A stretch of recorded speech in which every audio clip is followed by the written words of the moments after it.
It's my feel-good breakfast show.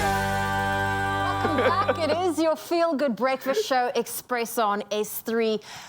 Katlego was supposed to be here, but I am now here occupying his seat.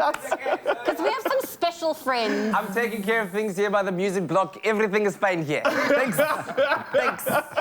Well, we do have some great entertainment for you. And we are also celebrating World Wildlife Day ahead of its Awareness Day on the 3rd of March. And we have decided to invite conservationist, snake wrangler, and owner of Deep South Reptile Rescue, Steve Meighan? Meighan. Yeah. Joining us in studio. He is here with his friends. Steve, it's great to have you here. Everyone knows you're Steve the snake catcher. Yes, thank you for having me. Yeah, man. And thank you for bringing these beautiful creatures along with you. Wow. You are very welcome. So this is Slash. He's a reticulated python, and he comes from the longest species of snake in the world. Oh, wow. Okay. So his mother is over 7 meters. Oh, wow. And over 100 kilos. So she's quite a big snake. Is she still a baby? This is still a baby, yes, very much so. He's only 2 years old. All right. And just for the record, she doesn't bite? Poisonous? They can bite. Look, everything with a mouth can bite, but this one's got no venom. So you can't die from this bite, right? Yeah.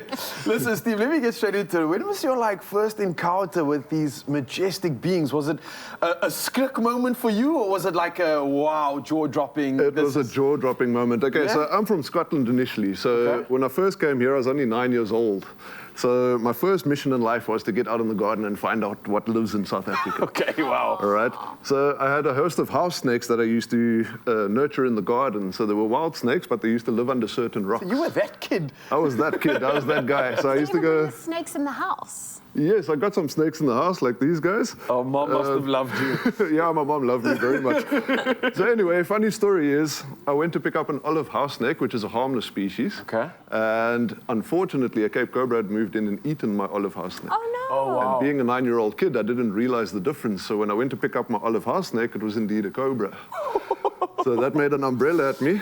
Wow, okay. And I had to go and change my pants. And then I went to the library. So back in the day, the only thing you could do was go to the library and read books. So I went and I read all the books that I could get, the Fitzsimmons books and the early books on snakes of Southern Africa. And that's how I started getting more into it and more academically into things with snakes. Sparked the passion to definitely Sparked try the passion, and want to yes. know more about them. Wow, and how can you blame it? So then I got a mentor, and my mentor showed me how to handle them properly, how to keep them properly, and how to breed them properly. Okay, and how old were you when that... I was only 9 when that happened. When that happened, So also at the age of 9? I picked up a cobra bare hand at 9 years old. Oh, What do you mean? brave. No, I wouldn't advocate doing that. So there's tools. So I do training. So I do health and safety training to teach people how to use the tools properly so you don't hurt the snakes or yourself.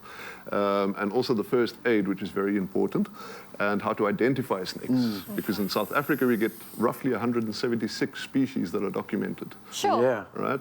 Now, out of that, around half of them are venomous, but only 16 of them are medically significant to us.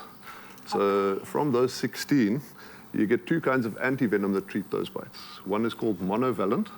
Monovalent is for the boomslang, and it's specific for the boomslang because that's a hemotoxic snake. So that is drop for drop the most venomous snake in Africa. Yeah, okay, so be careful of that. Now look, I mean, with obviously, I'm just looking at an image now that's just come up. Is that a python, I'd imagine? That is actually Slash's mother. Oh, Yes, so that is Palmer. Wow, Slash Mom's big. Slash mom's very big. That's why she's not here. She would have taken up the whole studio. I can imagine, man. And look, in our country, in South Africa, we have such a weird perception when it comes to these animals. They are evil. They are perceived as like bad omens. We need to get rid of it. And this sad thing is that it almost seems like the initial response is almost just to kill it. Exactly. What is your situation when it comes to dealing with these issues? What is your recommendation to South Africans when they encounter a snake? As Deep South Reptile Rescue, we strive for conservation through education. Now, obviously in South Africa, we're very diverse. The cultures are very diverse, and there's a lot of myths and facts about snakes.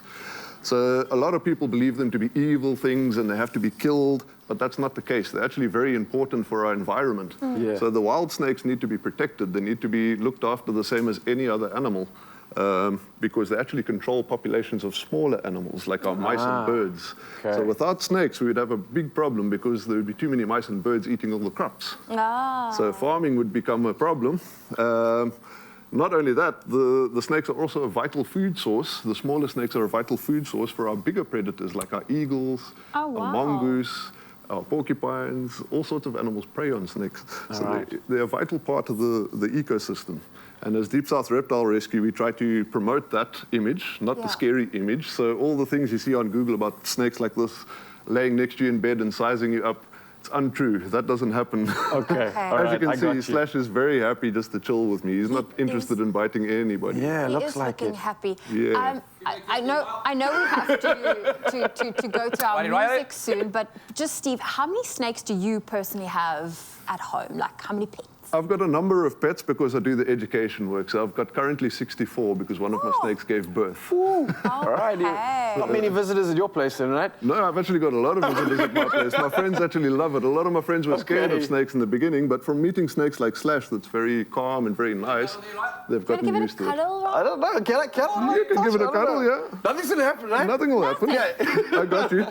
What do I do? Just have my hands out? Yeah, just put your hands out and I'll Be cool, Raul. Be cool. Be cool. stick it in Keep your his head hand. away from me, please. All right, I will do. That's the, He's going to climb around. He There's just this- wants to see I'm the all for furniture. snakes, but not the head. There's a beautiful color, like an iridescent sort of feel to it, but Wrap it Yeah. around your neck, right? I've got to say, honestly, it's giving me a calming feel more than anything else. It is. It's very soothing. They actually do a Malaysian massage using snakes, Wrap it believe around it or your not. neck. No, this is not going anywhere near my neck, Come yet. for me. Hello, Bobo. Let me just control his head because he loves you. He wants to come and say hi. See, this is probably the conversation and interview where I made the least amount of eye contact with my guest, but I think understandably so. Yes, you're keeping I'd your rather eye make away. eye contact here and make sure that he's not coming for He's me. quite active.